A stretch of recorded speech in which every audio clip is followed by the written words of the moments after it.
আসসালামু আলাইকুম। আফসানা ভিলেজ আপনাদের সবাইকে স্বাগত জানাই। বন্ধুরা, আপনারা সবাই ভালো আছেন? আমরা সবাই ভালো আছি। আবারও নতুন একটা রেসিপি নিয়ে আপনাদের সামনে হাজির হয়েছি। দুর্দান্ত এক রেসিপি। দেখুন, এখানে আমি নিয়েছি ব্রয়লার মুরগির মাংস, কেটে পরিষ্কার করে ধুয়ে নিয়েছি। আর এখানে নিয়েছি নতুন আলু। আজ আমি চিকেন রান্না করব। কিভাবে রান্না করি দেখতে থাকুন, সঙ্গে থাকুন। আশা করছি দেখে আপনাদের ভালো লাগবে। কড়াইতে আমি সরিষার তেল দিয়েছি। তেলটা খুব ভালো করে গরম হয়ে গেছে। এবারে দিয়ে দেবো পেঁয়াজ, এবারে দিয়ে দেবো তেজপাতা, গোটা গরম মশলা, এবারে দিয়ে দেবো টমেটো, এবারে দিয়ে দেবো পরিমাণ মতো লবণ,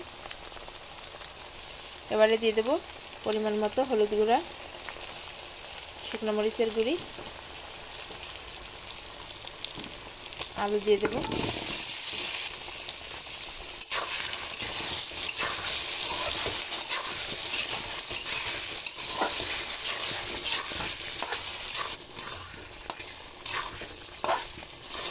আলুটা খুব ভালো করে আমি কষিয়ে নিয়েছি।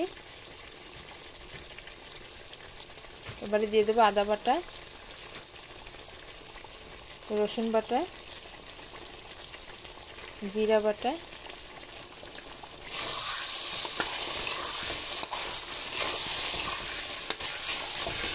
মশলাটা দিয়ে আমি হালকা একটু নেড়ে চেড়ে নিয়েছি। এবারে মাংসগুলো দিয়ে দেবো।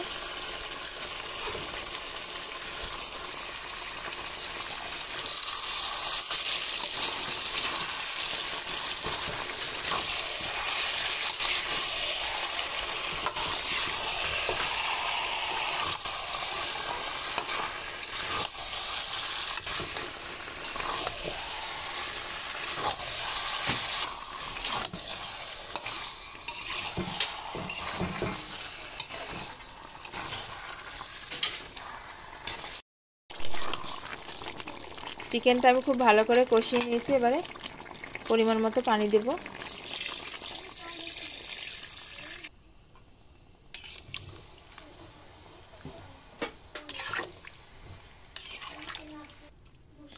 এবারে খুব ভালো করে হাইটে জাল দিয়ে নেব। মাংসটা আমি ঢাকবো না, কষাতে কষাতে অর্ধেকটা সিদ্ধ হয়ে গেছে।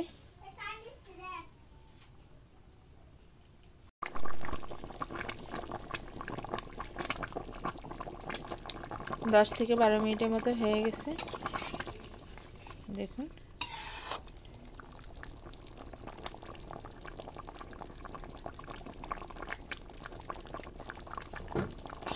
আলু মাংস সব কিছুই সিদ্ধ হয়ে গেছে। এবার আমি চুলা থেকে নামিয়ে নেব। মাংস রান্না কিন্তু খুব সুন্দর একটা সেন্ট বেরিয়ে গেছে। এবারে সামান্য একটু ধনেপাতা দিয়ে দেবো উপর থেকে। আজ আমাদের বিবাহবার্ষিকীর 15 বছর পূর্ণ হলো, মানে আমার বয়সের অর্ধেক।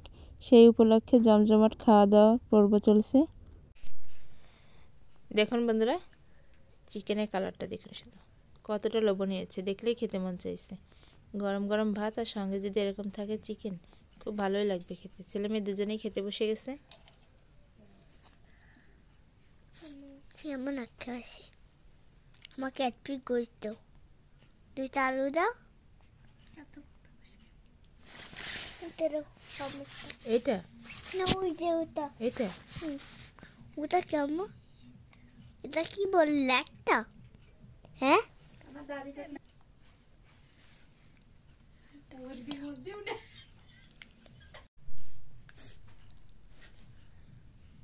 ধন্যবাদ দে। Thank you, thank you. নাম দিয়ে ভাইকে বলবি।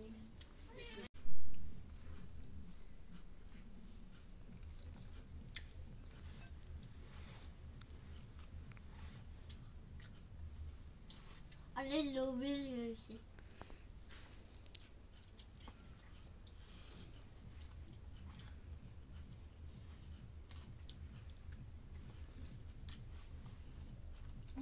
অনেক টেস্টি লাগছে, অনেক টেস্টি লাগছে। বন্ধুরা, আজকের ভিডিওটা এখানেই শেষ করবো। সবাই ভালো থাকবেন, সুস্থ থাকবেন। আল্লাহ হাফেজ। আল্লাহ হাফেজ। আল্লাহ হাফেজ।